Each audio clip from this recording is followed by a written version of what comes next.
আজকের রেসিপি গন্ধরাজ বাটা। নমস্কার বন্ধুরা, বনশ্রীস কিচেন অ্যান্ড ব্লগস থেকে সবাইকে স্বাগত জানাই। মাছের প্রিপারেশান আমরা অনেক রকমই খেয়ে থাকি। কখনো কখনো কিন্তু মাছের ঝোল ঝালের থেকে একটু আলাদা রকম খেতেই আমাদের বেশি ভালো লাগে। তো চলুন আমি কি করে আজকে এই গন্ধরাজ বাটা রান্না করি সেটাই দেখাবো। এখানে আমি বাটা মাছ 4 পিসকে ভালো করে ধুয়ে নিয়েছিলাম। ধুয়ে নিয়ে নুন এবং হলুদ মাখিয়ে রেখে দিয়েছিলাম 10 মিনিট। তারপরে কড়ার মধ্যে পরিমাণ মতো সর্ষের তেল দিয়ে মাছগুলোকে আমি ভেজে নিচ্ছি। মাছগুলোকে খুব বেশি হালকাও করব না, আবার খুব বেশি কড়া করেও ভাজবো না। মাছগুলো আমি মাঝারিভাবে ভেজে নেব। মাছের এক পিঠ ভাজা হয়ে গেছে, আরেক পিঠে মাছগুলোকে উল্টে দিয়ে মিডিয়াম ফ্লেমে মাছগুলোকে ভেজে নেব।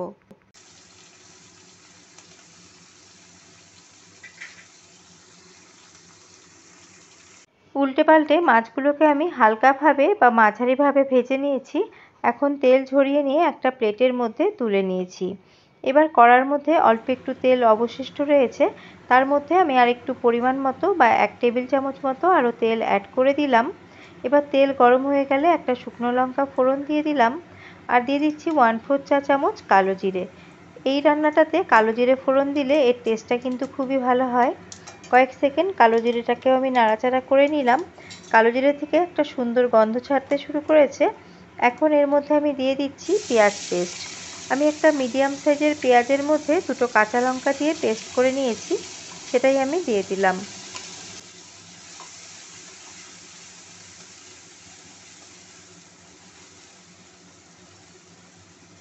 পেঁয়াজ বাটার মধ্যে আমি এখনই পরিমাণ মতো নুন দিয়ে দিলাম। নুন দিয়ে ভালো করে পেঁয়াজটাকে আমি ভেজে নেব।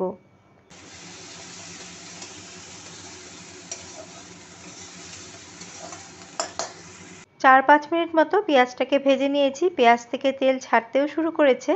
এখন আমি এর মধ্যে দিয়ে দিচ্ছি একটা মিডিয়াম সাইজের টমেটো পেস্ট। একটা মিডিয়াম সাইজের টমেটোর বীজ বের করে আমি ব্লেন্ড করে নিয়েছি, সেটাই দিয়ে দিলাম। গ্যাসের ফ্লেমটাকে একদম লো করে দিয়ে টমেটো পেস্টের সাথে সমস্ত কিছু ভালো করে মিশিয়ে নিচ্ছি। আর একসাথেই আমি দিয়ে দেবো এখন সমস্ত গুঁড়ো মশলা। খুব বেশি মশলার এখানে প্রয়োজন নেই, অল্প মশলায় কিন্তু রান্নাটা খুব ভালো হবে। 1/2 চা চামচ দিয়ে দিলাম জিরে গুঁড়ো। আর আমি কাঁচা লঙ্কা বেটে দিয়েছিলাম, তার জন্য এর মধ্যে দিয়ে দিলাম সামান্য একটু 1/4 চা চামচ লঙ্কার গুঁড়ো। আর দিয়ে দিলাম 1/2 চা চামচ বা পরিমাণ মতো হলুদ গুঁড়ো। এবার এই মশলাটাকে খুব ভালো করে কষে নিতে হবে। মশলাটা যত ভালো করে কষা হবে ঝোলের টেস্ট কিন্তু ততই ভালো হবে। একটু সময় ধরে এবার এটাকে কষে নেব।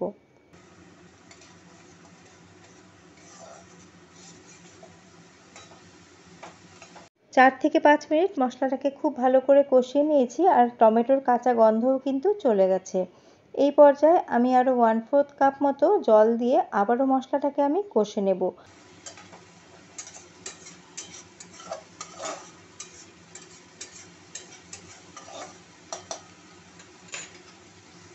সামান্য একটু জল দেওয়ার পরে আরও 4 থেকে 5 মিনিট কষিয়ে নিয়েছি, আর মশলা থেকে তেল ছাড়তেও শুরু করেছে।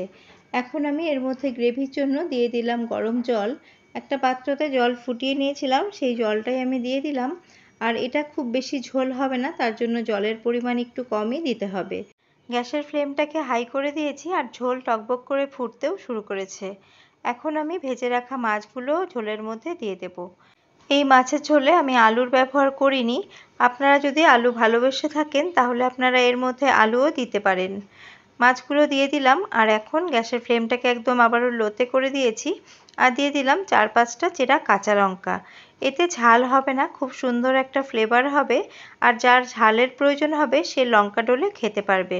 এখন 3 থেকে 4 মিনিট ঢাকা চাপা দিয়ে রান্না হতে রাখলাম। ফিরে এলাম মিনিট 4 পর। মাঝে আমি ঢাকা তুলে মাছগুলোকে আরেক পাশে উল্টে দিয়েছিলাম।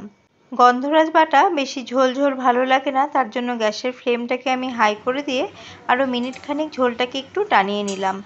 ভাত দিয়ে খেতে হলে এইরকম একটুখানি ঝোল হলেই ভালো লাগবে। এবার সবশেষে এখানে আমি গন্ধরাজ লেবুর পাতা নিয়ে নিয়েছি দুটো। পাতাগুলোকে আমি ছিঁড়ে ছিঁড়ে এই ঝোলের মধ্যে দিয়ে দেব। আপনারা চাইলে কাঁচি দিয়ে কেটেও পাতাগুলোকে দিয়ে দিতে পারেন। বাজারে এখন লেবুর সাথে এই গন্ধরাজ লেবুর পাতাও কিন্তু বিক্রি হয়। গ্যাসের ফ্লেম একদম লোতে করেই পাতাগুলোকে দিতে হবে, আর পাতা দেওয়ার পরে গ্যাসের ফ্লেমটাকে অফ করে দিতে হবে। সমস্তটা আমি ভালো করে মিশিয়ে নিচ্ছি। ভালো করে সমস্তটা মিশিয়ে নিয়েছি। এখন গ্যাসের ফ্লেমটাকে আমি অফ করে দিয়েছি। অফ করে দিয়ে এখন আমি 5 থেকে 7 মিনিটের জন্য ঢাকা চাপা দিয়ে দেব, যাতে গন্ধরাজ লেবুর পাতার ফ্লেভারটা এই ঝোলের মধ্যে ছড়িয়ে পড়ে।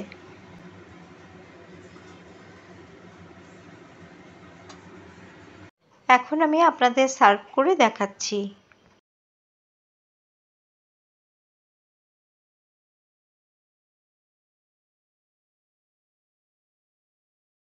আমার আজকের রেসিপি গন্ধরাজ বাটা আপনাদের কেমন লাগলো আমাকে কমেন্ট করে জানাবেন। ভালো লেগে থাকলে আপনারা একদিন হলেও এইভাবে ট্রাই করে দেখতে পারেন। আর বেশি ভালো লেগে থাকলে ফ্রেন্ডস অ্যান্ড ফ্যামিলির সাথে শেয়ার করবেন। আমার পুরনো বন্ধুদের আমার সাথে থাকার জন্য অশেষ ধন্যবাদ। যদি কোনো নতুন বন্ধুর আমার ভিডিওটি ভালো লেগে থাকে তাহলে আমার চ্যানেলটিকে সাবস্ক্রাইব করার অনুরোধ রইল। আর পাশে থাকা বেল আইকনটির অল প্রেস করে দিলে আমার নিত্য নতুন ভিডিওর আপডেট আপনাদের কাছে পৌঁছে যাবে। আবারও হাজির হয়ে যাব অন্য কোনো রেসিপি নিয়ে বা ব্লগ নিয়ে। আজ এই পর্যন্তই। নমস্কার।